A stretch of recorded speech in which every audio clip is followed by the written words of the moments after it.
you're gonna start just with us? Yes, you okay with that? And you are, I don't know, Mr. Nadler, I was wanting to wait for him.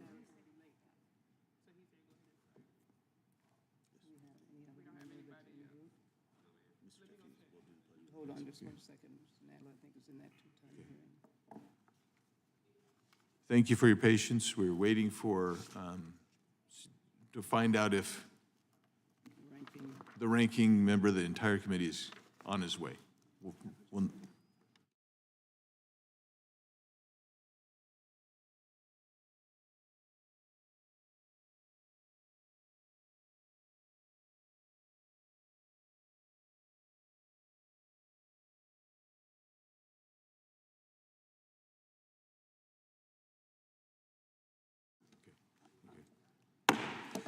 Thank you. The committee, Subcommittee on Crime and Government Surveillance will come to order. Without objection, the chair is authorized to declare recess at any time. We'll begin today's hearing with the gentleman from Wisconsin leading us in the Pledge of Allegiance, Mr. Tiffany.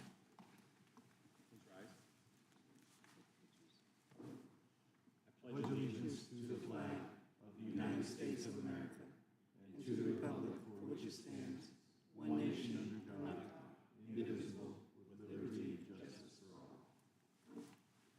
Mr. Chairman, I'm stepping out just. Yeah, perfect. I'll be right back. Okay, thank you. We welcome everyone to today's hearing on federal statutory and regulatory crimes. I will now recognize myself for an opening statement. I will get my opening statement out. There we go. I thank the members who are here this morning. I thank our witnesses who are here, and I thank those in the gallery, both here and on video. Today's hearing is titled Overreach, an examination of federal statutory and regulatory crimes. We could have just as easily called it oversight of Congress, because in many respects, Congress has created the problem that we're here to discuss today. The problem is the number of federal and regulatory crimes has escalated out of control to the point that law-abiding Americans unknowingly commit several crimes every day. According to one study, the average American commits 3 felonies per day, which does not take into account the overwhelming number of misdemeanors or civil violations. In some instances, the laws are so obscure and vague that even law enforcement and federal agencies are unaware that they exist. The United States Code is estimated to contain more than 5,000 crimes today. Just a decade ago, some scholars estimated that these were approximately 4,500 crimes, and the fact that these numbers are just estimates underscores the severity of the problem. According to a study by the Federalist Society, the number of federal criminal offenses increased by 30% between 1980 and 2004. There were 452 new federal criminal offenses enacted between 2000 and 2007, averaging 56.5 new crimes per year. And over the past 3 decades, Congress has been averaging 500 new crimes per decade. And it is ironic, quite frankly, that tomorrow we're going to be considering more crimes in this committee, the entire Committee of Judiciary. We'll be considering several more potential crimes. And keep in mind that the estimated 5,000 criminal laws are not all neatly found in Title 18. They're scattered around the other 49 titles as well. The fact that this is only an estimate means that no one knows exactly how many federal laws subject U.S. citizens to criminal sanction. That includes Congress, the Department of Justice, and other federal agencies responsible for enforcing those laws, let alone your ordinary American. How did we get here? After all, our founding fathers first enumerated federal crimes in the Crimes Act of 1790. That act enumerated 23 federal crimes and established the punishments for those crimes. Among other crimes, the Crimes Act of 1790 established federal crimes for treason, piracy, and counterfeiting. While the legislation did establish some crimes against the person, such as murder, and crimes against property, such as larceny, the federal jurisdiction of those crimes was limited to federal property and territories. Over the past century, Congress has lost its way. Instead of methodically and deliberatively crafting a common-sense criminal code, Congress acted in a knee-jerk reaction to every minor and major crisis. In doing so, Congress believed that there there always had to be a federal response to every headline and breaking news story. In fact, it was even, sometimes I get off script, sorry about that, but I mean, if you think about it, if you look in the 50s, you will see that there was a popular radio show, there was popular newspaper articles that said there ought to be a law. So if you got the Reader's Digest, when I was a kid and you looked at it, every month or two there was some outrageous conduct, and the response was there ought to be a law. And of course, Congress responded and made many laws, some of them criminal in nature. One academic has aptly noted as it was the spate of bank robberies by John Dillinger in the 1930s that provoked passage of the federal bank robbery statute, the kidnapping of the Lindbergh baby about the same time that caused passage of the federal statute on kidnapping, the assassination of President Kennedy in the early 1960s that prompted the statute on presidential assassination, and the killing of Senator Robert Kennedy in the late 60s that resulted in the passage of a statute finally making it a federal crime to kill a member of Congress. More recently, we saw the enactment of Sarbanes-Oxley in response to the Enron scandal. All of us on this dais have witnessed this phenomenon among our colleagues. Some have termed this the accumulation approach to offenses, whereby Congress has simply accumulated new offenses for 200 years or so with little examination or reformulation of existing offenses, which has resulted in serious overlaps in coverage and irrationalities among offense penalties, which create new possibilities for disparity in treatment and for double punishment for the same harm or evil. This leads to absurdities. For example, the Code of Federal Regulations makes it a federal crime to try to sell a quarantined zebra while it is still in quarantine. In another example, 16 U.S.C. sections 703 and 50 CFR section 20.91a make it a federal crime to offer to buy swan feathers for use in making a woman's hat. According to one scholar, the proliferation of crimes makes it extraordinarily difficult to ferret out the law applicable to a particular factual situation. It also creates unfairness within federal law, which provides federal prosecutors with a near limitless menu to pursue criminal defendants. And when Congress isn't creating new criminal code provisions, it is passing laws that allow unelected bureaucrats to write regulations that carry civil and criminal penalties.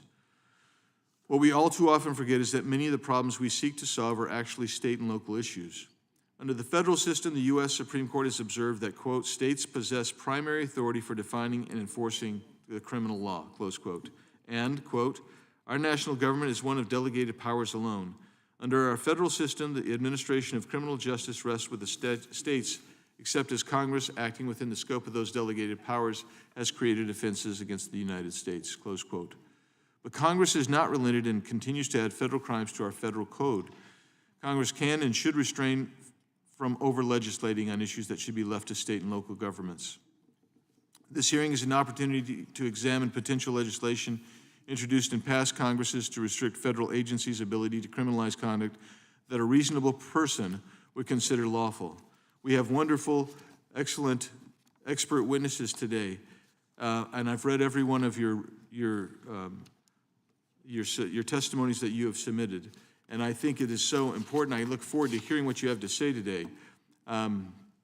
One of you has said, every criminal record comes with a host of consequences that we rarely think about.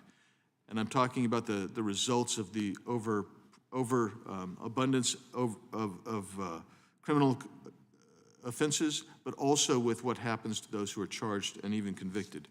These collateral consequences are legal and regulatory restrictions that limit or prohibit people convicted of crimes from accessing employment, business and occupational licensing, housing, voting, education, and other opportunities.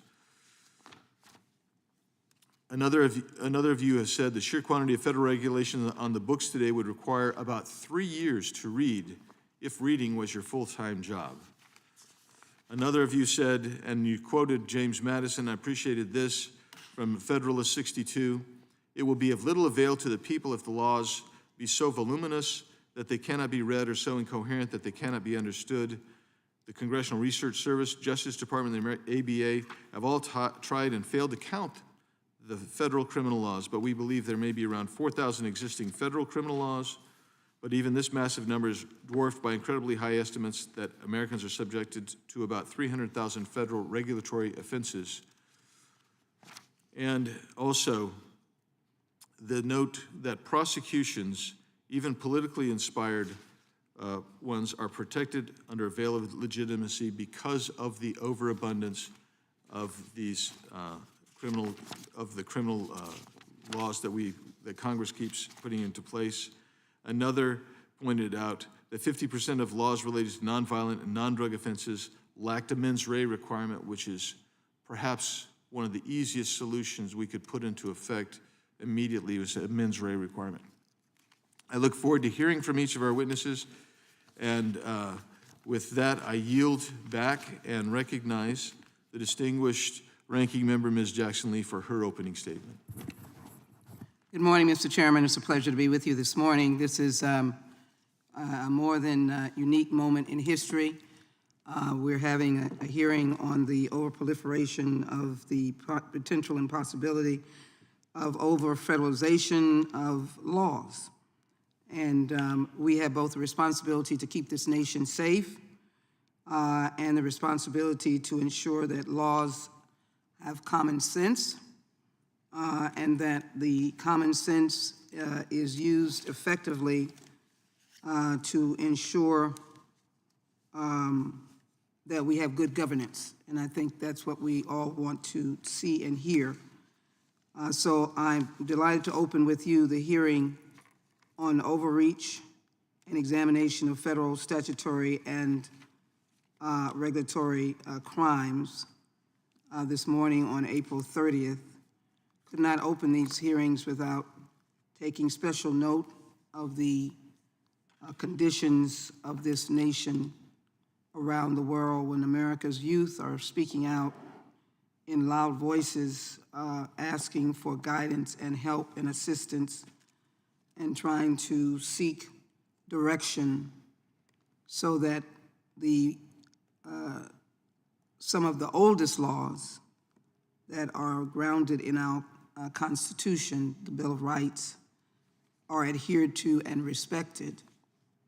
And that is the respect for people's differences and the respect for people's words, and as well the respect for people's feelings.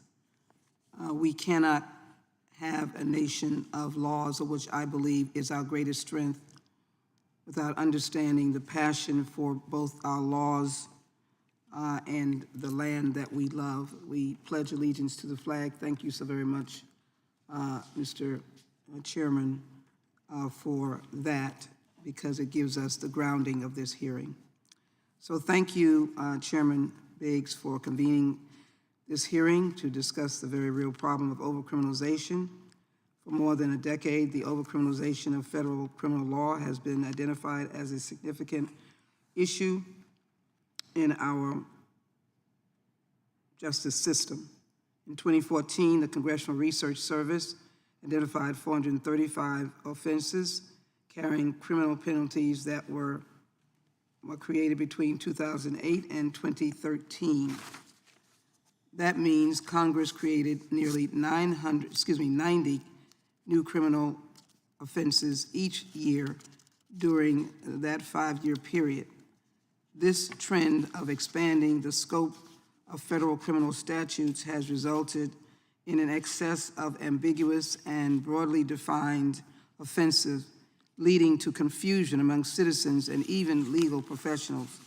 The potential for individuals to unknowingly commit a crime due to the complexity and sheer volume of federal laws not only undermines the principles of justice and fairness, but also erodes public trust in the legal system.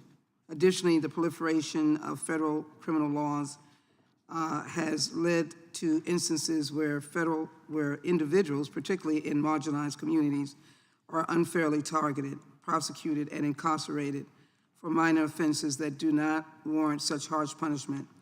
This not only perpetuates social inequalities, but also strains already overburdened prison system. It is crucial for Congress to re-examine and streamline the federal criminal statutes to ensure that these laws are proportionate, clear, serve the federal interest, and promote the interests of justice and fairness. By focusing on meaningful and necessary criminal legislation, we can prevent further overcriminalization and safeguard the integrity of our legal system.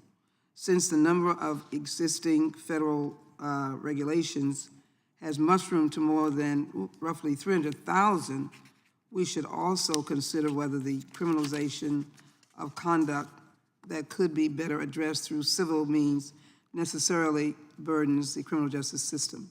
However, we must also recognize the importance of these regulations, that they are sometimes criminalized for a good reason, and that the criminal penalties often exist within a system that begins with administrative and civil tools that promote compliance and correction. Let us not forget that the purpose of prosecuting, punishing, and deterring future bad actors is to protect us from the harms contemplated by the Clean Air Act, the Clean Water Act, the Federal Food, Drug, and Cosmetics Act, and the Occupational Safety and Health Act. For instance, following an explosion at British Petroleum's Texas City refinery that killed 15 workers and injured another 180, BP pled guilty to knowing the violations of the Clean Air Act for its actions that led to the explosion, and paid a $50 million criminal fine, the largest ever at the time under the CAA. An examination of the company's safety record showed that Texas City was not an isolated occurrence, as the corporate culture had come to prioritize revenue over safety and maintenance. We have to learn, I believe, to match the punishment with the crime, of course, but we must also learn to understand the volume of criminalization and overcriminalization, and we must learn to work through the crisis of overcriminalization. I look forward to hearing from our very astute witnesses today and engaging in what I hope will be a productive conversation. With that, Mr. Chairman, I'd like to reserve, but I will reserve and yield at the same time. The gentlelady yields back. I understand that The chairman is the ranking member is, I think, arriving, and we're checking, yes.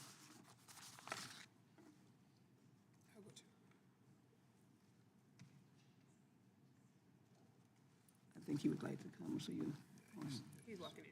I see him. We'll pause for just a moment.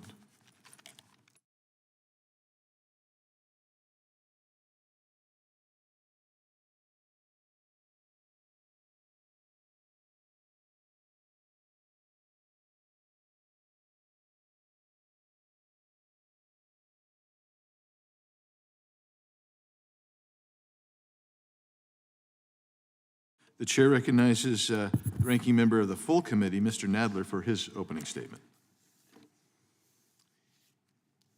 Thank you, Mr. Chairman, for convening this important hearing. Roughly a decade ago, we learned through this committee's bipartisan overcriminalization task force, of which I was a member, that there are simply too many federal criminal laws on the books, that their reach is often too broad, and that too many individuals are jailed for far too long because of them. For too long, Congress, under both parties, has created new offenses or expanded existing laws in response to a national crisis, daily headlines, or highly publicized tragedies, often federalizing crimes traditionally prosecuted by the states, without inquiry into whether the federal government should be involved at all. Instead of playing politics and trying to prove who is toughest on crime, we should be doing more to prevent crime before it even happens. For instance, we could address substance abuse and mental health disorders, end the school-to-prison pipeline, cut off the iron pipeline that funnels guns into major cities like New York and Philadelphia, or provide real solutions for the unhoused. Nonetheless, I am pleased that we have the opportunity to tackle the important subject of overcriminalization today, which has long been recognized as a major contributing factor to both mass incarceration and overpolicing in America. But let's be clear, this hearing should not be about Donald Trump or about the January 6th rioters. The courts will decide whether they were properly charged. Nor should it serve as a platform to undermine the federal regulations that keep us, our constituents, and our communities safe. While overcriminalization in the regulatory context is certainly cause for concern, we should remember that regulations ensure that we breathe clean air, drink clean water, consume safe food and medicines, and that our loved ones work in safe environments. This hearing should be about the countless individuals, mostly Black, brown, and poor, who for decades have borne the brunt of the overuse and abuse of criminal law in the federal system. As the number of federal criminal statutes has ballooned, overcriminalization has had wide-ranging negative impacts on individuals who are at a social or economic disadvantage, whether by exploiting already existing disparities in access to legal resources, by leading to the increased surveillance and targeting of minority communities by law enforcement, or by driving mass incarceration. The Department of Justice, and particularly the Bureau of Prisons, continues to grapple with the costs of overcriminalization and mass incarceration, both fiscally and with respect to other resources such as manpower. That is why Congress should be working together to craft legislation that ensures that the resources of federal agencies, federal law enforcement, and federal courts are used most effectively and not wasted on the enforcement of crimes that are better handled by the states. If we are to have a real discussion about the problems associated with overcriminalization and solutions, we must first recognize the many forms that overcriminalization takes in the federal criminal justice system. It occurs most frequently through federalizing crimes traditionally reserved for the states, adopting duplicative and overlapping statutes, enacting vague or broad criminal statutes, and enacting criminal statutes that fail to set meaningful mens rea standards. Whether Republican or Democrat, we should all agree that the resulting broad expansion of federal criminal law undermines any effort to provide just and proportionate punishment for criminal conduct and lessens the legitimacy of the criminal justice system overall. It is vitally important that we rein in the growth of the federal criminal code and ask whether all of the laws on the books are truly necessary and whether they are accomplishing what should be their ultimate goal, the protection of the public safety. I look forward to hearing from our witnesses, and before I yield back the balance of my time, I ask unanimous consent to enter into the record a written statement from Michael P. Heiskell, President of the National Association of Criminal Defense, an organization that has worked for more than a decade on the issue of overcriminalization. Without objection. And now I yield back the balance of my time. The gentleman yields back. Appreciate that. Without objection, all other opening statements will be included in the record. And now it's my pleasure to introduce today's witnesses. We have Patrick Pertil, who serves as the Director of Legislative Affairs at Faith and Freedom Coalition and is the Charles Evans Hughes Lecturer in Politics at Colgate University. Previously, he practiced law advising corporations on formation, transactions, corporate governance, and compliance issues. And in the George W. Bush administration, he spent 3 years as Special Assistant to Deputy Attorney General, where he served on the Serious and Violent Offender Reentry Initiative Working Group. Well, thank you for being with us today, Mr. Pertil. Dr. Patrick McLaughlin. Dr. McLaughlin is Director of Policy and Analytics and a Senior Research Fellow at the Mercatus Center at George Mason University. His research focuses primarily on regulations and the regulatory process. Dr. McLaughlin has authored more than a dozen peer-reviewed studies on topics such as regulatory economics, administrative law, industrial organization, and international trade. Thank you for being with us, Doctor. Mr. Brett Tolman. Mr. Tolman is the founder of the Tolman Group, a public policy law firm that works to hold federal, state, and local governments accountable and advance transparency. He previously served as the United States Attorney for the District of Utah and has testified before Congress multiple times on criminal justice issues, including the First Step Act. Thank you, Mr. Tolman, for being here. Ms. Bianca Tylik, did I say that right? Okay, thank you. Ms. Tylik is the founder and executive director of Worth Rises, a nonprofit organization that advocates for reform in the criminal justice system. She has previously worked at the Brennan Center for Justice and the ACLU and co-founded College Way, a program that worked to prepare students in Rikers Island to pursue higher education upon their release. Thank you for being with us, Ms. Tylik. We welcome all of our witnesses, and we will begin by swearing you in. If you would each please rise and raise your right hand. Do you swear or affirm under penalty of perjury that the testimony you are about to give is true and correct to the best of your knowledge, information, and belief, so help you God? Let the record reflect that the witness has answered, each of the witnesses has answered in the affirmative. You may be seated. Please know that your written testimony will be entered into the record in its entirety. Accordingly, we ask that you summarize your testimony in 5 minutes, and I will, if you get close, I'll probably tap like this a little bit, not trying to break your flow, but just trying to let you know that you're nearing the end of your time. I mean, your time for testimony. You might have all the time in the world. I don't know, but I just want to make clear of that. So with that, Mr. Head, you may... Time with us. Mr. Head. Oh, I'm sorry, Mr. Pertil. Yes, you may proceed. Very good. Mr. Chairman, Madam Ranking Member, members of the committee, thank you for the opportunity to speak to you today on the topic of overcriminalization, its impact on our criminal justice system, and its impact on the rule of law. I commend the committee for examining this important but often overlooked issue.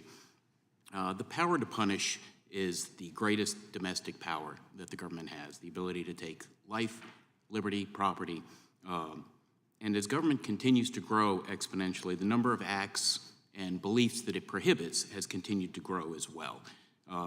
The overcriminalization, the proliferation of laws they're often vague or ambiguous terms. They expand the scope of criminal behavior beyond reasonable limits.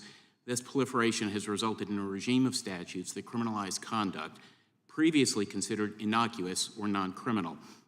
Consequently, individuals, including those with no intent to break the law, find themselves ensnared in a complex web of statutes and regulations that are difficult, if not possible, to navigate. It's illuminating to remember that at common law, there were only 9 major felonies: murder, robbery, arson, rape, for example, and various misdemeanors. And our Constitution itself only specified 3 felonies within the body of the document, although, as the chairman pointed out, one of the first acts of Congress was to create another 23, I believe it was. Certainly a number that was comprehensible. But today we've got more than 5,000 federal crimes, and there are so many rules and regulations with criminal consequence that no one is able to count them. A complete and systematic effort to count stopped somewhere just north of 300,000, including the federal regulations. And this is one of the chief reasons that 1 in 3 Americans today has a criminal record of some sort, and that many Americans, frankly, have lost faith and trust in the impartiality of the justice system and in the equal application of our laws. It can't be overstated how dangerous this loss of faith and trust in the justice system is for a democratic republic. So why is this important? I think that overcriminalization is important for several key reasons. First is that it enables the proliferation of criminal laws, tilts the playing field too far in favor of the prosecutor. And it's effectively undermined the Sixth Amendment right to a jury trial. According to the American Bar Association, 98% of criminal cases in federal court end with a plea. And there's substantial evidence that innocent people are coerced into guilty pleas because of the power that the prosecutors have over them. Now, I should pause for a moment to say that I think prosecutors are trying to do a good job. They're an integral part of our system in protecting public safety. So I don't mean this to be an overt attack on them. I think that this is the nature of the problem when you have these many criminal statutes. You're going to have this happen. And too many laws make overcharging or charge stacking one of the most common tools used by federal prosecutors, which is why trials have become essentially just rare artifacts. And overcharging can be used not only to force a plea deal, but it can also, if you do decide to exercise your Sixth Amendment right and go to trial, overcharging also can influence the jury into thinking that, well, there's so many charges, one of these must be accurate. So you can see situations where defendants are acquitted on a number of charges, but sometimes juries feel like they have to come back with a guilty charge on something just because there were so many charges to begin with. And so many criminal laws make it impossible for an ordinary citizen, or probably anyone for that matter, as you noted, that it would take 3 years to simply read through all of the criminal statutes and regulations on the books today. But that means that ordinary citizens can't actually know what the law is. The legal maxim used to be that ignorance of the law is no excuse, and this made sense when we had 9 felonies at common law, and those felonies were inherently blameworthy. You don't need to. Everyone understands that murder is wrong. You don't need to know that someone passed a statute criminalizing murder to know that it is wrong. They were inherently blameworthy offenses. But if a free citizen cannot be certain that they're in compliance with the law, the problem is with the overly complicated legal regime. It's not with the citizenry. It's because we're criminalizing actions and beliefs that are not inherently blameworthy. And when you add this to the way that we go about charging now and indicting, New York Judge Saul Wackler famously observed years ago that if a district attorney wanted, a grand jury would indict a ham sandwich. And the simple truth is that the mass of federal criminal laws and regulations makes this easier and makes every American a potential criminal. Rather than seeing a crime and then investigating to find the perpetrator, the staggering labyrinth of criminal statutes and regulations means you can identify an individual for prosecution and dig until you find some rule that they've violated.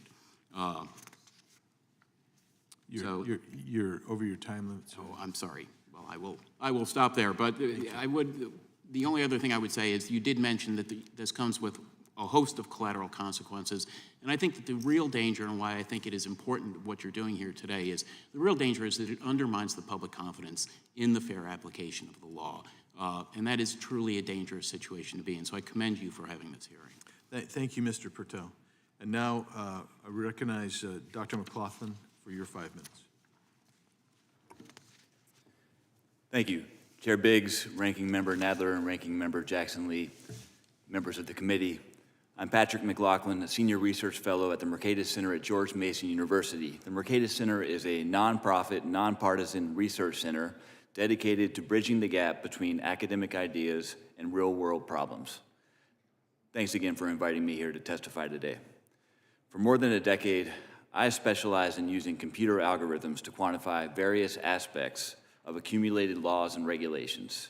I learned early on in my career that it would be impossible for any human to read the entirety of federal laws and regulations, so I devised computational solutions instead. Some of my work on regulatory accumulation has demonstrated how the buildup of rules over time significantly slows economic growth. But I have also studied the accumulation of crimes as defined in the U.S. Code. And on that topic, I have 3 main points today. First, there has been a significant increase in the number of federal criminal statutes and regulations over the past 3 decades. Second, the expansion of federal criminal laws over the past few decades has been linked to an increase in federal incarceration rates. Third, the haphazard expansion of federal crimes may duplicate state laws or existing federal laws, resulting in redundant crimes. A few years ago, I worked on a project that used some of these advanced computer algorithms to create an inventory of criminal laws within the U.S. Code. Using a carefully cultivated set of search terms, such as the phrases imprisoned for not more than or shall be guilty of, we were able to estimate not only how many crimes Congress has written into the U.S. Code as of 2019, but also how that number has changed over time. Our work revealed a significant increase in the number of federal criminal statutes over the past 3 decades. We estimated that 3,825 federal crimes were on the books as of 1994. By the year 2019, that number had increased by more than a third to 5,199. Interestingly, more than half of the total growth in that entire 22-year period that we studied occurred between 1994 and 1996.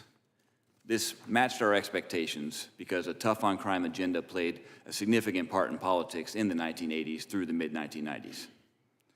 I recently ran the same algorithm on the Code of Federal Regulations to estimate the crimes that are defined in federal regulations.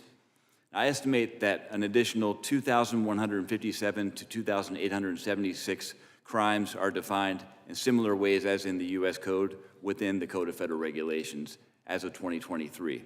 Now, the number 300,000 has been also used in this hearing, and I will just point out that I'm using the same algorithms to look for these search terms that we devised by looking through the statutes and applying it to the CFR, to the regulations. So my number is probably a floor, probably not the ceiling.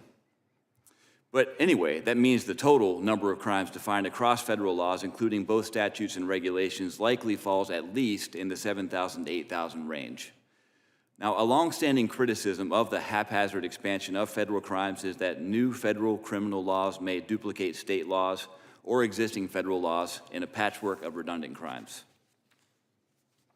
This duplication has a number of downsides. It erodes principles of federalism by having federal authorities police conduct that has been traditionally viewed as better left to state and local governments. This duplication also dilutes political accountability because the public is not able to discern who has primary authority for addressing a particular crime or whom to blame if a crime is not addressed. And finally, duplicative federal crimes give prosecutors wide latitude to charge different people committing the same offenses with different crimes, opening the door for bias to factor into charging decisions. The U.S. has the highest incarceration rate of any country in the world, and that rate seems obviously linked to the number of crimes defined in law. The number of federal prison inmates alone has risen by 500% since 1980. Any action by Congress to reduce the number of duplicative or otherwise undesirable crimes could only serve to reduce that incarceration rate. The accumulation of laws and regulations and the crimes that are defined within them should not be assumed to be harmless. The U.S. needs legislative reforms to simplify federal laws and regulations, period. Such reforms could involve reducing the number of federal crimes, clarifying the language of statutes, and considering decriminalization or the use of civil penalties for certain offenses to alleviate the burden on the criminal justice system. Reforms like these are crucial to ensuring that laws are fair, just, and proportionate to the behaviors they aim to regulate, safeguarding against the negative consequences of overcriminalization. Thank you again for inviting me here today to discuss this important topic. Thank you, Dr. McLaughlin.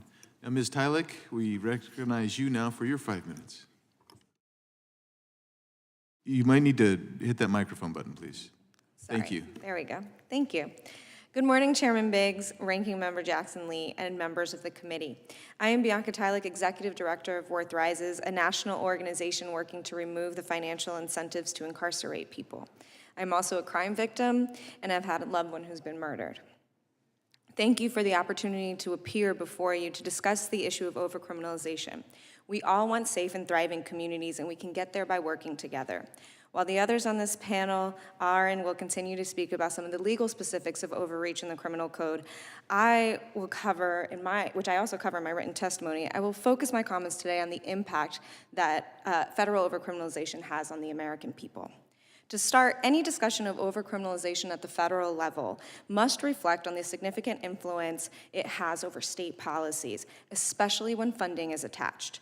This was the case throughout the 1990s and 2000s when Congress provided federal funding for prison construction to states that enacted tough and crime laws like mandatory minimums. Unfortunately today, federal programs like civil asset forfeiture continue to root the issue of federal overcriminalization in state and local budgetary policy. As a result of overcriminalization at the federal and state level, someone is arrested every 3 seconds in the United States. This amounts to 10.5 million arrests annually, with over 80% for low-level offenses like drugs and disorderly conduct. Those arrested are disproportionately Black and brown and low-income people, leading to the over-incarceration and over-surveillance of these communities. Core to the overcriminalization crisis is that even committing a minor offense can impart a lifetime of negative consequences.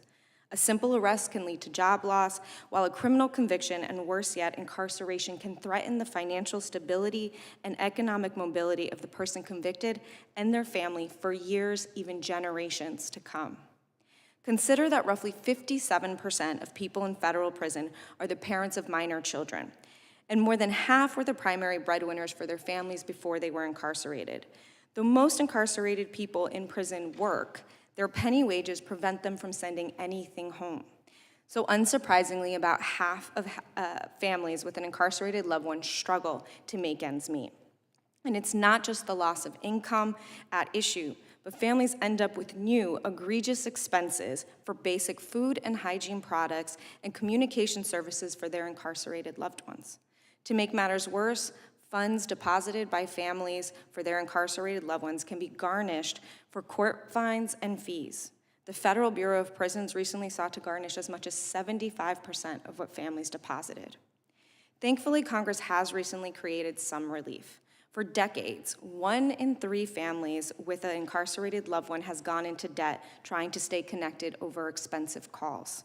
Some cut off contact unable to afford it, which is detrimental to correctional officers and public safety, with studies repeatedly showing that when incarcerated people are connected to their support systems, facility violence decreases and reentry success increases. But Congress passed the Martha Wright Reed Just and Reasonable Communications Act to increase regulation of the prison telecom industry and made all calls free in federal prisons through the CARES Act, a policy I urge Congress to implement permanently. For too long, women like Martha Wright Reed, who skipped medication to afford calls with her grandson in federal prison, have carried the cost of overcriminalization. Indeed, over 80% of carceral costs, like the cost of calls, commissary, and court fees, are borne by women, largely Black and brown women. See, the issue of overcriminalization is not just about criminal justice.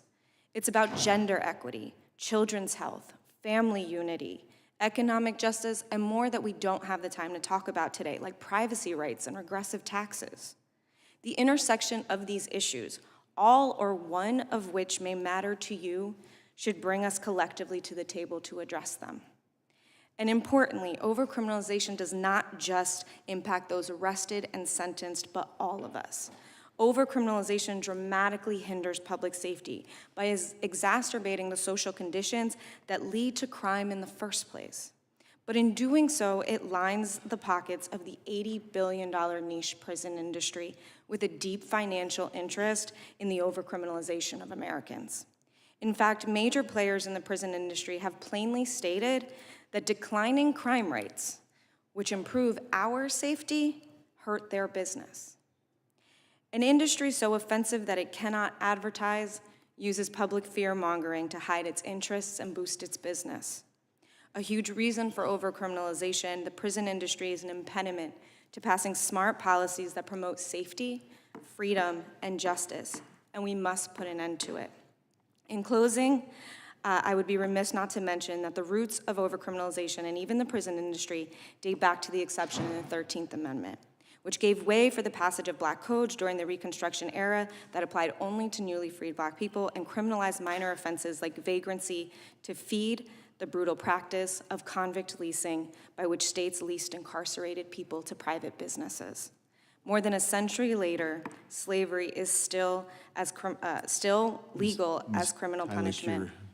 Your time's expired. Okay, I have 2 Wrap it sentences. up. Okay, all right. More than a century later, slavery is still legal as criminal punishment, and we are still overcriminalizing minor offenses with a disproportionate impact on Black and brown people. I urge you to not just seek minor tweaks to existing policy, but truly shift the trajectory of our country by ending the exception in the 13th Amendment, ending federal overcriminalization, and using the federal power of the purse to incentivize state and localities to do the same. I appreciate the opportunity. Thanks, Ms. Tyler, for being here. The chair now recognizes Mr. Tolman for his 5 minutes. Chairman Biggs, Ranking Member Nadler, Ranking Member Jackson Lee, and distinguished members of the committee, thank you for inviting me to testify today. I am a former United States Attorney for the District of Utah, appointed by George Bush in 2006. Today, however, I serve as the Executive Director of Right on Crime, a national criminal justice campaign focusing on conservative, data-driven solutions to reduce crime, restore victims, reform offenders, and lower taxpayer costs. As U.S. Attorney, I remember a plaque in the halls of justice that read, "The hallmark of fairness in the administration of justice is consistency." And yet this principle can be easily lost when there are too many federal criminal laws to keep track of, let alone understand. James Madison warned of this issue in Federalist Paper 62, writing, "It will be of little avail to the people if the laws be so voluminous that they cannot be read, or so incoherent that they cannot be understood." Madison was on to something, because we have no idea how many crimes are on the books, as many have commented today. Nobody really knows the number of crimes. What we do know is that overcriminalization offends both sides of the aisle and is antithetical to our nation's founding principles. Criminal laws now cover so many facets of our everyday lives that the government can target citizens with impunity. Many of these crimes are easy to prosecute because many lack mens rea, the mens rea element. To commit a crime, you have to do it and you have to mean to do it, or at least know that it could happen. But often mental state requirements are abandoned allowing the government to prove its case by a person's actions alone. This isn't how our criminal laws are meant to function. The bloated administrative state contributes greatly to overcriminalization. Faceless bureaucrats have made thousands of activities illegal, but they don't have to justify their decisions to the voter. Lastly, overcriminalization encroaches on state prosecution powers. When Congress oversteps into the traditionally state-held criminal prosecution space, state offenses can be unnecessarily replicated, making everything a crime and everyone a potential criminal. Overcriminalization is problematic in normal times, but we're living in unique time with political pressures taking precedent over the rule of law. I've worked in the criminal justice system for over 25 years and cannot believe how the current DOJ is choosing to throw away the rule of law to attack political enemies. When I was U.S. Attorney, I was determined to prosecute both Republicans or Democrats alike, so far as the facts and law supported the charges. But times have changed. Now federal prosecutors use their massive discretion and the overabundance of applicable laws to target whomever they choose. Even state prosecutors have jumped on the bandwagon, with the most relevant example being the targeted prosecution of President Trump by DA Alvin Bragg. This case didn't have enough evidence to support a legitimate federal charge, but prosecutors seeking to gain political points have chosen to target political enemy number one. Even for Democrats, this should be concerning, because if it's Donald Trump today, it could be you tomorrow. And prosecutions, even politically motivated ones, have the guise of legitimacy and are difficult to undercut or question. Partner this with our overcriminalization problem, and it's easy to see how power can be abused. Justice Scalia pinpointed this issue almost 30 years ago, warning that prosecutors, if left to their own devices, can pick people they think they should get rather than cases that need to be prosecuted. And with there being thousands of crimes to choose from, a prosecutor can target a man and then search the books to pin an offense on him. This should scare every member of this committee. My written testimony goes into more detail on how to avoid and solve this problem, but I'll quickly summarize some suggestions. First, Congress should practice restraint in creating more federal criminal laws. Decriminalization should be as equally important. But if Congress does pen a new criminal statute, it must ensure that it has a mens rea element. Also, this committee can revive broader mens rea reform by considering bills that attach a default mens rea to every statutory and regulatory offense. Next, Congress can conduct robust oversight. President Trump issued an executive order that told agencies to specify mens rea standards and make regulatory crimes understandable. President Biden undid this executive order. Why? This committee can get to the bottom of that and urge the administration to take overcriminalization seriously. In a similar vein, agencies' powers must be reined in. The fourth branch shouldn't be able to impose weighty criminal sanctions on Americans. This power belongs to the people's representatives. Overcriminalization threatens our public safety, individual liberties, and the fair administration of justice. Consistent application of the law is a cornerstone of our criminal justice system, and addressing our overcriminalization is a critical step to achieving this goal. I appreciate your time and look forward to any questions you may have. Thank you, Mr. Tolman. We appreciate all of the statements that you've given to us. And now, Chair recognizes Mr. Tiffany, the gentleman from Wisconsin, for his 5 minutes. Thank you, Mr. Chairman. I really appreciate you use the term crisis in your opening remarks. Everything in America is a crisis today, and when everything's a crisis, nothing is. And it's really unfortunate that the word gets used the way it does, especially to drive public policy. Mr. Tolman, it's attributed to one of the worst despots in the history of the world, Joseph Stalin. Show me the man, and I will show you the crime. What role do federal agencies play in the complication of the criminal code through their regulations? Well, it's fascinating to me that three entities, the ABA, the Department of Justice, and the research agencies, all attempted to identify the number of regulations that have criminal penalties, and it is an abdication, but it's of Congress to let anybody pass a criminal law. But I don't necessarily blame Congress on this. I think it is the executive branches seeking to expand that regulatory power, and we're bloating these agencies with both the power and then no accountability. Are there any federal agencies, are there any you name in particular that have exceeded their authority more than others that are repeat offenders? Well, you certainly have, history has proven the IRS has gone from not a single agent carrying a firearm to now most agents carrying firearms. What is the evolution of that? The evolution is a regulatory body becoming a police body. And so we could go down the list of all the acronyms that are now moving from a regulatory body to a policing agency. Ms. Tylek, are you saying in your testimony that slavery still exists in America? Excuse me. Yes, slavery is actually still legal in America. It's not just only that it exists in practice, but according to the 13th Amendment, there's an exception clause that says except as punishment for a crime, which means, by law, slavery is still allowed. Have you noticed, is there, in the work that you've done, is there a greater impact with this, call it overcriminalization? Is there a greater impact on men versus women? For sure. The 92% of the prison population is men, so undoubtedly there's an impact from incarceration specifically, and most of those arrested are also men. However, women are carrying in many ways the actual cost of incarceration, literally fiscally. 87% of the cost of, for example, phone calls and visits and court fees are actually covered by women.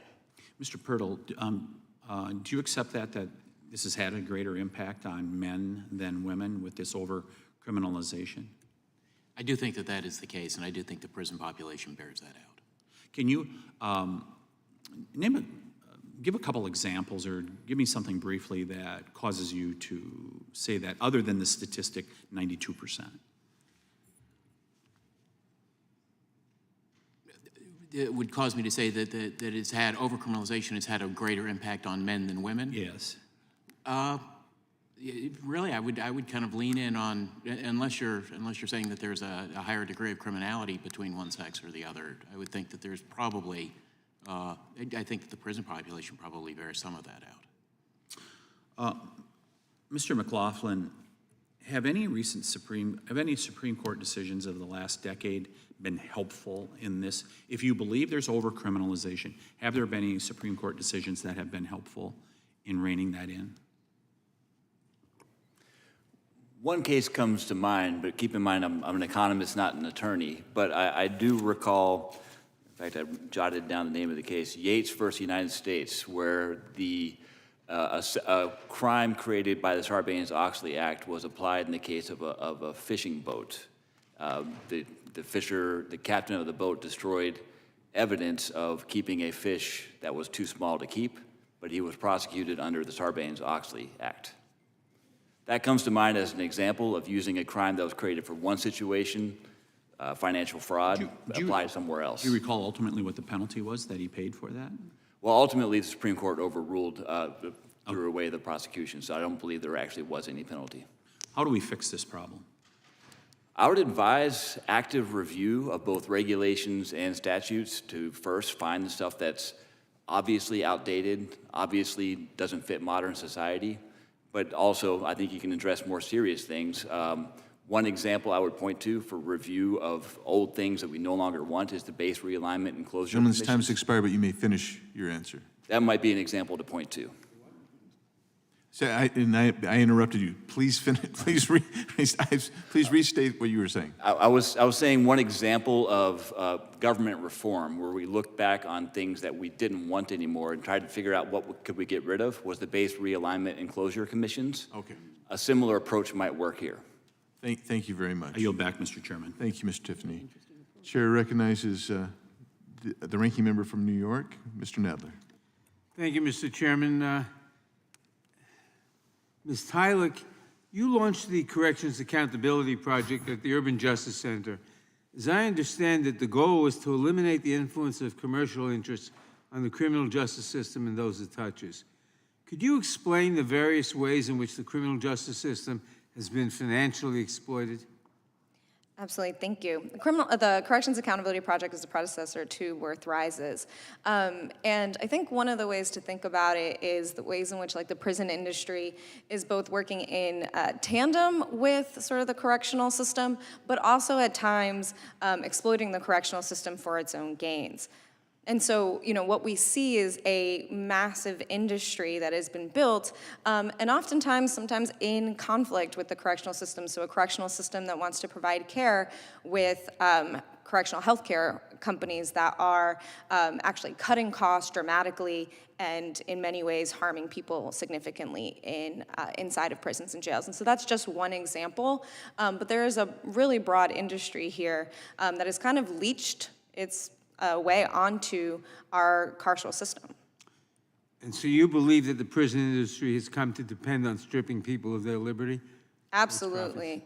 I mean, in fact, if you take the biggest example, right, the private prison operators that are actually publicly traded, they have minimum occupancy guarantees embedded in their contracts with agencies that are 80%, 90% requiring all of their beds, or 80% or 90% of their beds to be filled. So there's no doubt that they have an interest in putting more people behind bars. Do you believe the private prison industry should be abolished? Absolutely. I think there's no world that we can have a just system where people are profiting off of putting people in prisons and jails. There's only two ways for a business to make money. And my career before what I do today was on Wall Street, and I worked at the Goldman Sachs and the Morgan Stanleys and the Citigroups of the world.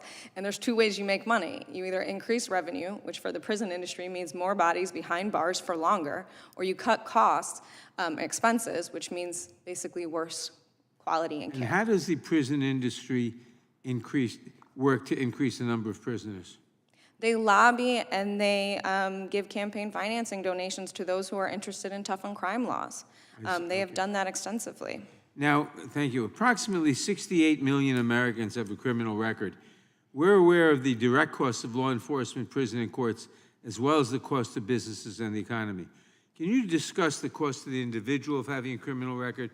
How does it impact their quality of life and their ability to contribute to society and the overall economy? So there are 45,000 collateral consequences to being incarcerated. These, and just having a criminal conviction generally, these collateral consequences can impact your ability to get housing or access public assistance. As was mentioned, it can impact your ability to get a professional license, which can hinder your future sort of income. In fact, when people are incarcerated, their families immediately see a decline of income of 22%, and even when they come home, income is depressed by 15% after incarceration. What that does is it hinders their ability to sort of grow economically up the ladder, and not just for them, but also their families. Is there a correlation between collateral consequences that hinder the reintegration into society of offenders and recidivism rates? Absolutely.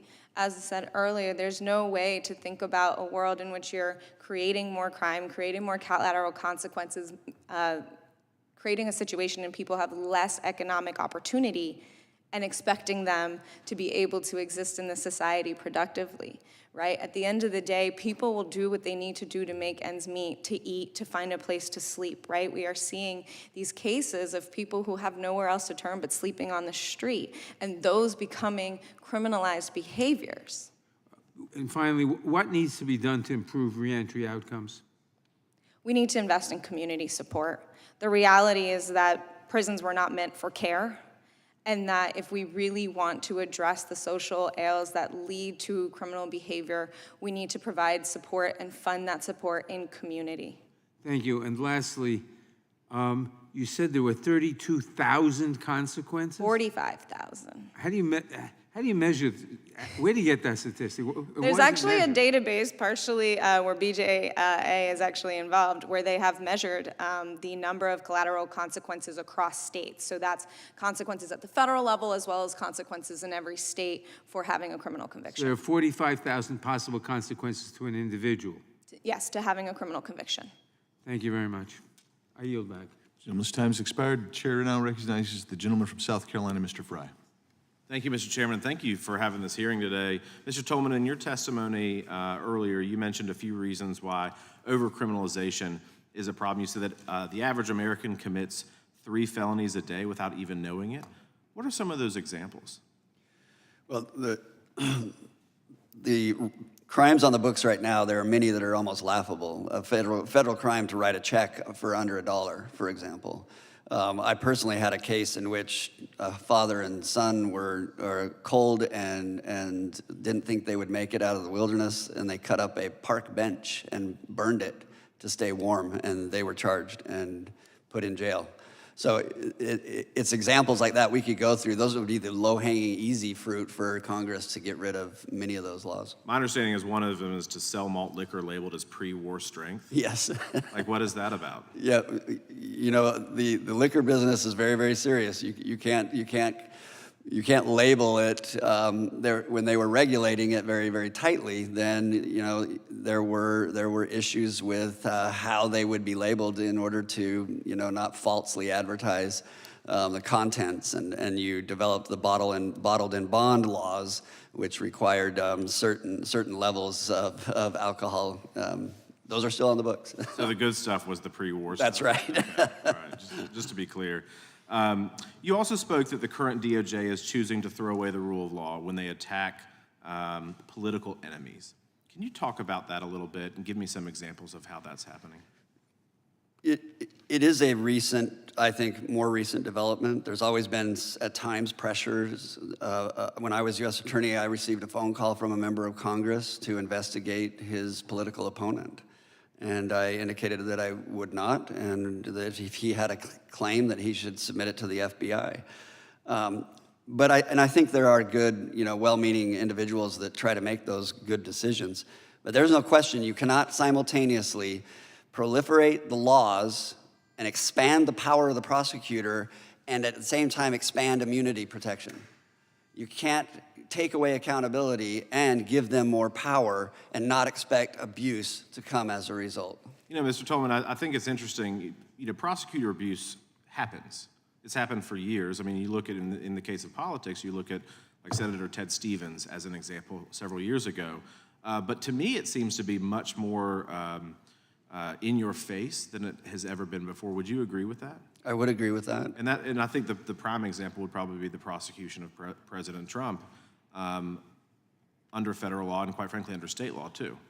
Well, you have a prosecution going on right now that individuals on both sides of the aisle have commented on the lack of evidence, the inapplicability of the law, the attempt to manipulate the facts in order to go after. Whether you like him or don't like President Trump, it should be concerning that a prosecutor would be able to manipulate their way into the courtroom against a political opponent. Correct. And I'm going to switch gears on you again. You mentioned several examples, writing a check, the pre-war stuff, pre-war liquor. How can we, or even federal agencies, start to rein in this growth, quite frankly, in the administrative state? How can we do that?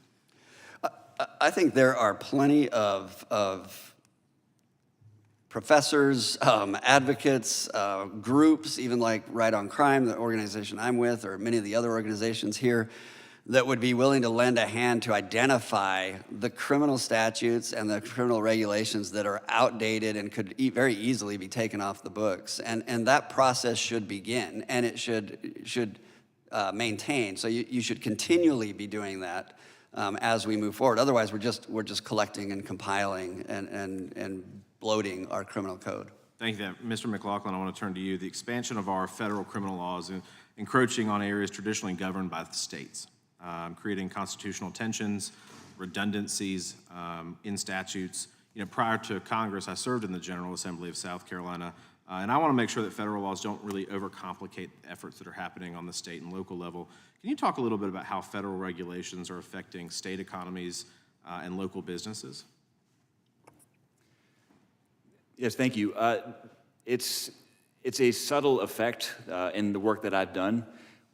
Generally speaking, there's not a single regulation that will put a business out of business, but it's the death by 10,000 cuts sort of effect, or in this case, over 1 million cuts. So I've found that as federal regulation accumulates over time, it slows down investments in new ideas, and then it slows down innovation, and that ultimately makes businesses suffer because they can't put out new products, can't employ more people. There's all sorts of consequences all the way down the line. So death by a thousand cuts, the straw that broke the camel's back, these are the things that local businesses are facing every single day from the growth of the federal regulatory overreach. Absolutely. Gentleman's time has expired. Thank you, Mr. Chairman. I yield back. Gentleman yields back. Chair recognizes the gentleman from Georgia, Mr. Johnson. Thank you, Mr. Chairman. Mr. Purcell, the Mercatus Center was founded and is funded by the Koch family foundation. Isn't that correct? Is that for me, sir? Well, Mr. Purcell, you're with the Mercatus Institute also, correct? No, sir. Just you, Mr. McLaughlin? I am with the Mercatus Center, yes, sir. Okay, and you are familiar with the fact that the Mercatus Center was founded and funded by the Koch family foundation. I was founded long before I was employed there. I'm not privy to the details of the founding. I'm not privy to the details of the funding. So you don't know anything about the Koch brothers then? I'd probably know less than you, sir. Boy, gosh, you're really putting me on a pedestal there. I think you probably have superior knowledge. You're just being modest. But Mr. Tolman, your organization, Right on Crime, is also Koch brothers funded. Isn't that correct? We have a number of funders. So Koch brothers is one of them. one of them is also the Just Trust, He and has actually funded you at the rate of about $5 million. Isn't that correct? I don't have those numbers. And then you come and you make the case against Alvin Bragg for prosecuting Donald Trump. And you also served as a pardon broker during the waning days of the Trump administration when pardons were being dispensed as if they had been paid for. Correct? No, that's not correct. About It's not correct. serving as a I'm very, pardon very broker. proud. I was an attorney, and I represented individuals who were deserving of clemency. Pardons. And I represented many, and wish that we would have been able to get many through. And clemency, those last days were not the way clemency should be run. This is And not about pardons. I don't want to get bogged down on pay to play. But I do want to commend the Koch brothers for having an interest in criminal justice reform. They're to be commended for that. But I wonder whether or not they are looking down the line about perhaps being more involved in the privatization of the prison industrial complex. We spend about $80 billion to incarcerate, $80 billion annually to incarcerate 2.2 million people. Ms. Tylek, can you give us, I'm wondering whether or not Koch brothers is interested in criminal justice reform because at some point they see dollar signs about privatization of the criminal justice system, just as they have supported the civil justice system privatization with forced arbitration. Can you comment on that for us, Ms. Tylek, please? Sure. Well, I definitely don't want to ascribe intention to anyone I don't know. And so I can't say for certain what their long-term plans are. What I can say is that it's not uncommon for people in this space to get into and invest in this industry with other long-term plans. There was a mention earlier of the school-to-prison pipeline. We actually recently found that there are people interested in the prison-to-nursing home pipeline. And looking at ways to invest in correctional health care because they already own nursing homes on the outside. That said, I will give one nod and say that Americans for Prosperity, which is one of the Koch's sort of nonprofit organizations, does actually support the end to the prison telecom industry. Mm-hmm. That industry, by the way, generates, I don't know how many. $1.4 billion, just telecom. Billions sipping off of the the backs of inmates' relatives who are seeking to communicate with their loved ones. How about how medical care and food for the Yeah. inmates come into play in terms of privatization? I think in our time, I want to really specifically address healthcare, because healthcare in prisons and jails right now is under attack. It has been completely, in many cases, privatized. And one of the most egregious examples of sort of bankruptcy fraud and some things happening currently is Corizon's bankruptcy. So for those who aren't aware, Corizon— Time has expired, but you may continue your answer. I'll just say really quickly, Corizon is a major correctional healthcare company that was saddled with over $1 billion in lawsuits and settlements, and they separated the company into two, gave one half all the liabilities, the other half all of the assets, and then they bankrupted the liabilities and all the families who lost their loved ones. Kind of like the Sackler family. Gentlemen's time has expired. The chair now recognizes the gentleman from Alabama, Mr. Moore. Thank you, Mr. Chairman. Mr. Tolman, I have a friend who was an assistant attorney general in Alabama, and he actually told me you could go in a Publix grocery store and lock the door and charge every single citizen in there with some kind of crime if you were looking to do so. And so how does the overwhelming expansion of the federal criminal laws now affect ordinary citizens' ability to abide by the law? When I was U.S. Attorney, I used to tell people that give me a person or a company and give me just any time in their books or in their documents or in their affairs, and I could find a crime that we could apply. That's how confident I was as a prosecutor that the expansion was so robust.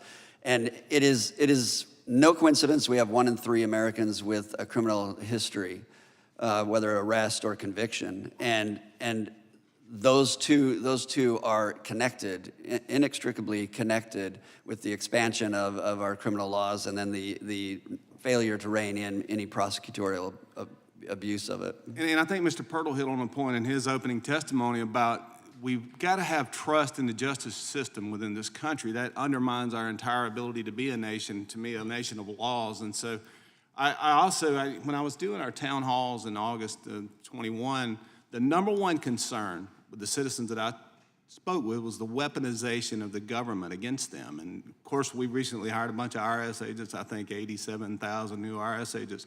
Those are the kind of things to me that just send the wrong signal to what we need to be doing as a nation. So Dr. McLaughlin, I want to talk a little bit about regulatory. And I was a small business owner, and it seemed like every day I was either dealing, I can remember one day specifically, I was dealing with the IRS, the DOT, the EPA, just trying to run a small business. And one of my favorite quotes is Ronald Reagan said, the government's idea on the economy is when it's moving, you tax it. If it keeps moving, you regulate it. And when it fails, you subsidize it. And so, Dr. McLaughlin, could you elaborate a little bit on the regulations and how that impacts small business and even our economy? I know you talked a little bit about it earlier, but that's part of the thing we've not really talked a lot about today. We talked a little bit about criminal, but certainly regulatory, the impact on the economy itself. Could you elaborate a little bit on that? Absolutely, thank you. My career has built up first a way of measuring how much regulation there is and how much crimes there are. Because we have these metrics, we can measure it, we can see what are the effects on small businesses, what the economy overall. So one study that I published a few years ago was looking at small businesses in particular. They found that they get overwhelmed when there's a bunch of regulations created all at once. And the thing I want to point out, this is not surprising, right? All businesses must deal with these costs. But it's worse for small businesses than large businesses. Large businesses are able to absorb all those costs at once, whereas small businesses flounder. Yeah, certainly, I think, like you said, the small business owner doesn't have all the attorneys. He doesn't have the team of lobbyists, whatever the case may be, to try to work through that process. Mr. Pirtle, I remember when I was first elected to Congress, I was sworn in 21, and I was getting on an airplane all the time. They said, federal law requires that you wear a mask, and I didn't remember voting on that. So very often it seems like to me there's a lot of regulatory or a lot of things, supposedly law, that are put on the books by agencies, if you will. Could you elaborate a little bit on what that impact has on the American citizen itself? And we can't keep up, obviously. Right, and I think that's the real problem, because it means that as a free people, we can't even know what the laws are, so we can't even comply with them. So it really undermines that trust and faith in the law. When you've got hundreds of thousands of regulations that are out there that carry a criminal penalty, and as Mr. Tolman pointed out, some of them are just kind of comical, some of them are contradictory, so that you can literally, no matter what you do, you could be prosecuted for a crime because criminalize both sides of the behavior, so to speak. And I think with the regulatory, I think a lot of this is the, frankly, there's so much congressional authority has been delegated to the executive branch and independent agencies that I think it's a real challenge. And I think better guidance on what they can do with that authority when Congress delegates it would be good. And Congress pulling that authority back in more often would be very good as well. How does the Faith and Family or Faith and Freedom Coalition view the moral aspects of criminalizing trivial and inadvertent actions? How do y'all view that? Right, no, that's absolutely wrong. Criminal sanctions are one of the most powerful forms, one of the most incredible powers that we give to government. The fact that we can take life or liberty from someone, and trivializing that it harms the family, it harms our communities, it overburdens the taxpayers, and it's not necessary for public safety. Thank you, Mr. Chairman. I yield back. Gentleman yields. Chair recognizes now the gentlelady from Pennsylvania, Ms. Dean. Thank you, Chairman Biggs. Thank you, Ranking Member Jackson Lee, for convening this hearing, and I thank all of you for being here and sharing with us your expertise and your ideas. I wanted to focus on a particular area of criminalization or over-criminalization, and I'll relate it to an experience I had just recently in the last few weeks. I met with Secretary of Corrections for Pennsylvania. Her last name is Harry, from our Department of Corrections. She shared that in the facilities she oversees, a staggering percentage of inmates struggle with addiction and mental health challenges. This is not new to any of you, I know that. Just by her round estimates, this is not perfect data, 70% struggle with substance use or addiction, and anywhere between 15 to 35% mental illness, women and men. And so I raise that because it bears repeating. More than 1 in 3 people in our federal prisons have a history of mental illness, and probably 2 in 3 are struggling with some kind of an addiction. It's an important issue for me and my family. We have had folks who have struggled with addiction and are blessedly in recovery. Not everybody gets that, and they are not incarcerated. Not everybody gets that. So, Ms. Tylik, I'd like to start with the facts that you used in your written testimony. Every 3 seconds, someone in the United States is arrested, most often for low-level infractions, including drug offenses. And those arrested are disproportionately Black, brown, and poor. Thanks for grounding us in that reality. We have to continually say that. It tells us there's something skewed about what's going on with our carceral system. What has your work taught you about the connection between addiction and incarceration? Specifically, what impact does incarceration have on somebody struggling with addiction? Thank you. So addiction, drugs are actually the #1 arrested crime in the entire country. So of all those crimes that we're talking about, drugs is the center of everything. And that, is in part because of the failed war on drugs that we've seen over all these years, and the reality that there is no way to incarcerate our way out of drug addiction. Drug addiction does, in many cases, have the dual diagnosis of mental health, where people are trying to self-medicate. And so that you can't really separate drug addiction from the issue of mental health in many cases.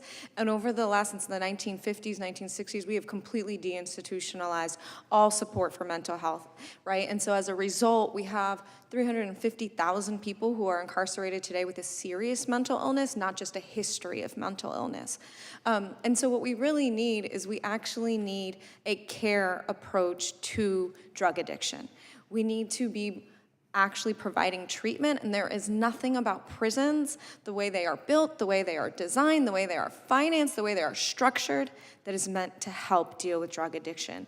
Those things need to happen in our community, and we need to be investing them through harm reduction and then further efforts to actually get people back to productivity. I completely agree with you, and we have to change the narrative on that. Mr. Tolman, drawing on your experience as a prosecutor, I'm sure you did work with many cases where the defendant suffered from addiction. I was reading something in your testimony on page 2.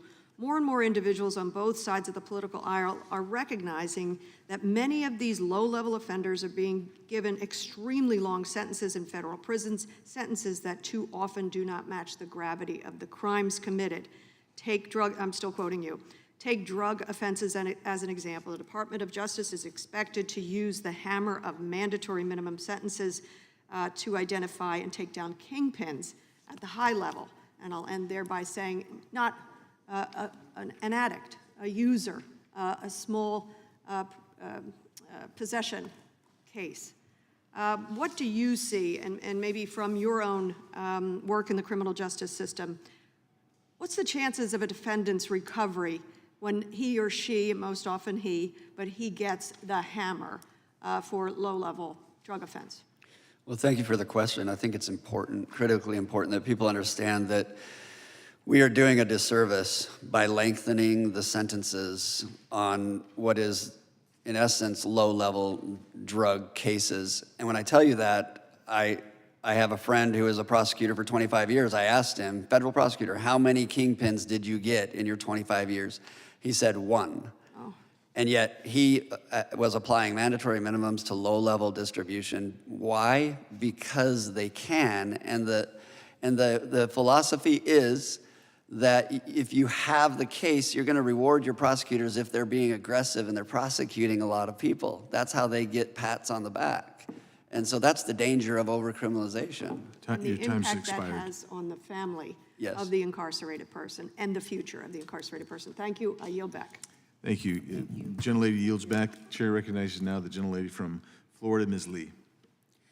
Mr. Tolman, I'd like to go back to a concept that you raised earlier that I think is one of the really broad ideas we need to focus on here today, and that is that the advent of overcriminalization empowers rogue or politically motivated prosecutors to identify a person or target to prosecute rather than bringing criminal prosecutions based upon community needs, community safety, or the principles necessarily of fairness and equity. And you raised a particular example that I believe is instructive, and that is DA Alvin Bragg.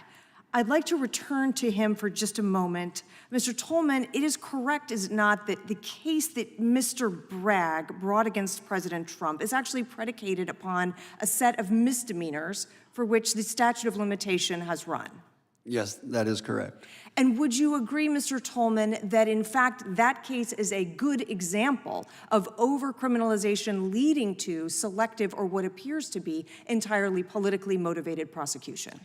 When they have so many tools at their disposal and the ability to manipulate them, that is what overcriminalization ultimately leads to, is the use of the criminal code for something other than administration of fairness and justice.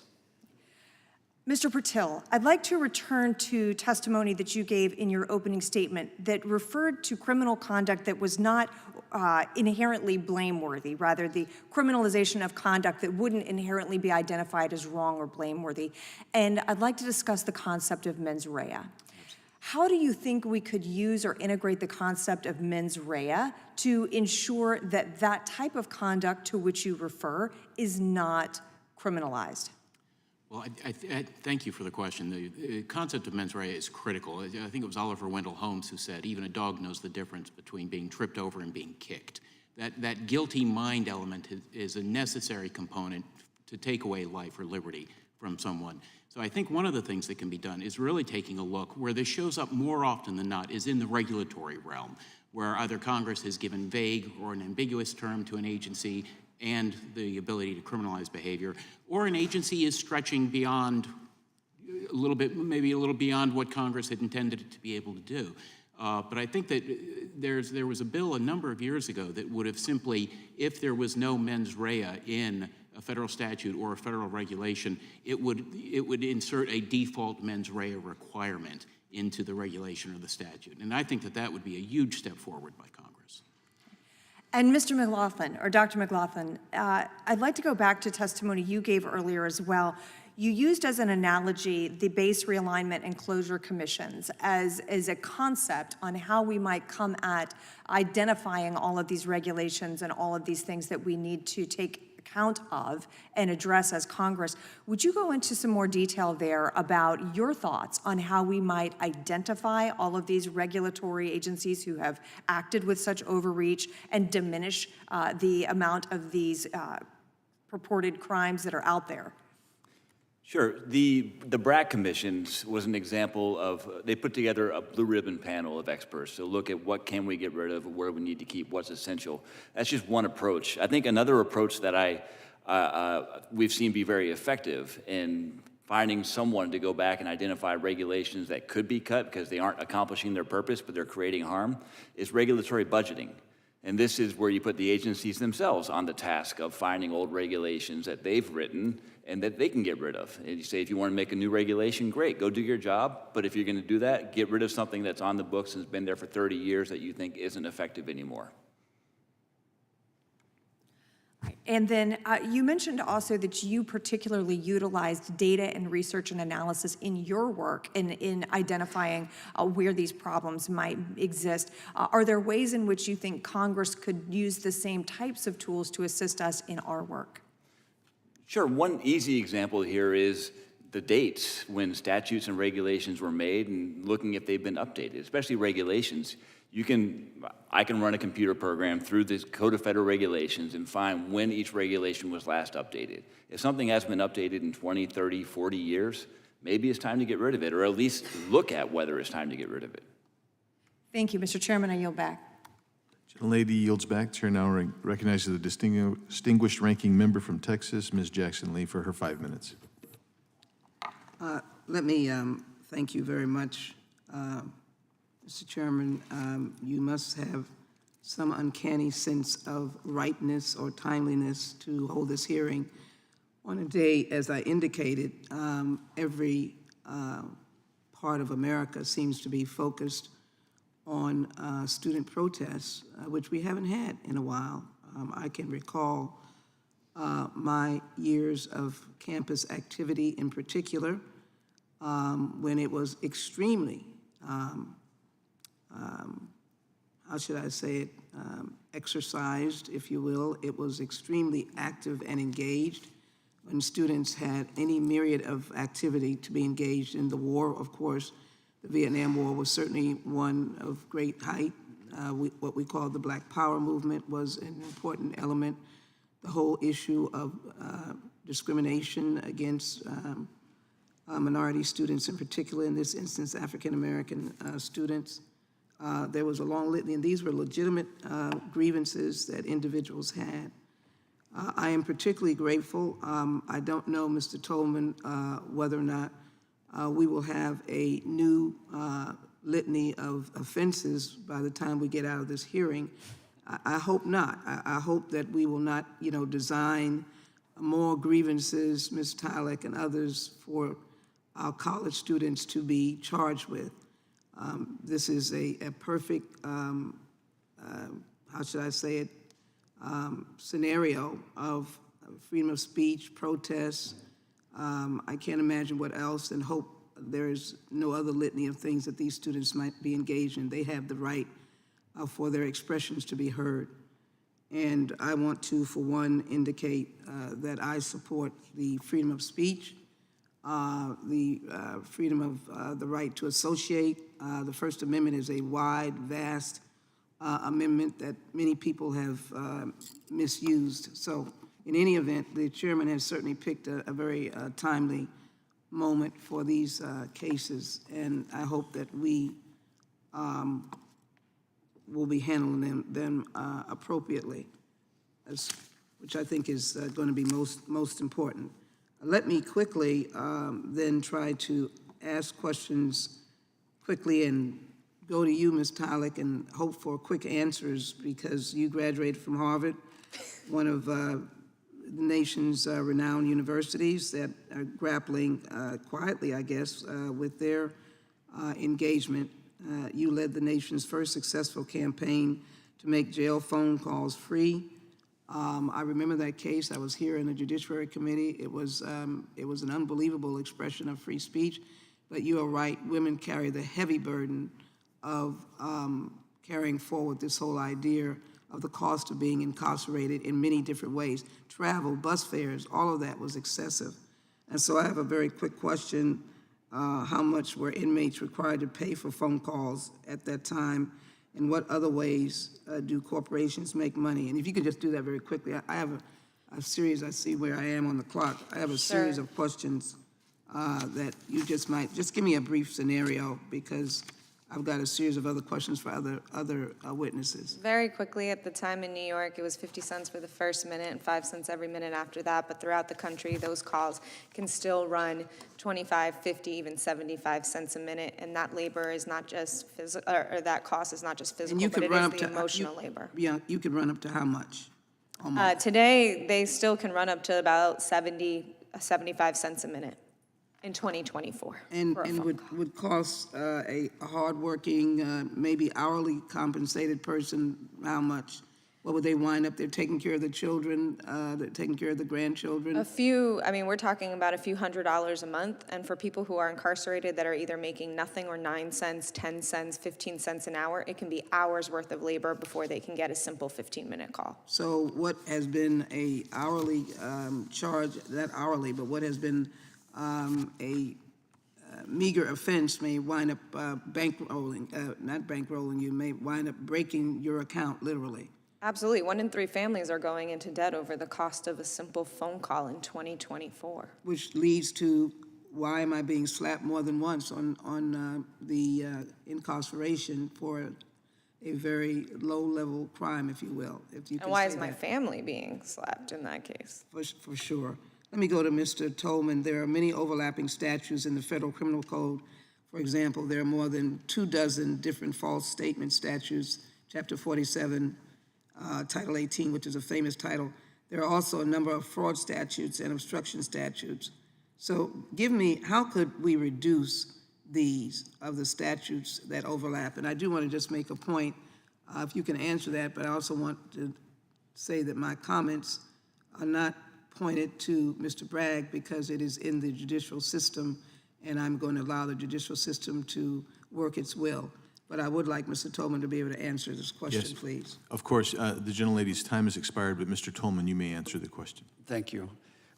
There's no question that if we need to take current federal statutes right now, and we need to see the overlap. There are ways you can do that through programs that you can run, but we absolutely, as Congress should, and groups, advocacy groups should be looking very closely at the overlaps of these statutes, because many of them can result in adding additional charges when you otherwise wouldn't, because as a prosecutor, you wanted to make sure you had all of the potential crimes at issue.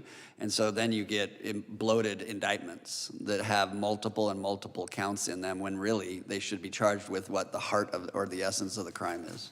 Well, thank you very much. We want to do good in public service, not do bad and do ill. Thank you so very much. With that, I wish I had more time, but thank the witnesses, and I yield to you, Mr. Chairman. Thank you. The gentlelady yields back, so I recognize myself for my questions. So the first thing I want to just say is I appreciate the testimony. When I first got in, I thought, to Congress, I thought, we really need to do this, because in my law practice, people said, why'd you go into politics? I said, because most of my clients had been abused by just the regulations. So let's see here. I'm going to ask all of you this question before, and I want you to think about it, because I appreciate all of you have produced in your documents and in your testimony today some reform movement that you think we should do. I want each one of you to give us the lowest hanging fruit, because that's always the easiest for Congress to do. As I like to say, I'm willing to do, it was the least I can do. I'm always happy to do the least I can do. So that's kind of the Congress's attitude on this. So we want to do that, so I'm going to ask each of you to do that. But in speaking to that, I also want us to focus on really what Congress can do, because we have actually been derelict in our duty, in my opinion. And this is the problem, and we need now to be active. And I know that, and you don't say the mens rea thing, because we all agree on the mens rea thing, okay? So I need something else besides the mens rea issue, okay? So, Ms. Tylik, you had, I think, about 20 different reforms that you put in yours. So if you can just give me your top one, your number one, that'd be good. I don't know if it's the lowest hanging fruit, but I do think ending the exception in the 13th Amendment is a critical step for our country. And in the 250th year anniversary that's coming, I would say that. Okay, you're right, that may not be the lowest hanging fruit. Okay, make phone calls free in federal prisons permanently. You already Okay. did it in the CARES Act. We can just make it permanent policy. Okay, that may be the lowest hanging fruit, but I'll take a look at your other proposal there. Thank you, Ms. Tylik. Mr. Tolman. Thank you, Mr. Chairman. I would very strongly urge, you've obviously talked about mens rea, everybody understands that passage alone would be the largest Band-Aid until you could deregulate.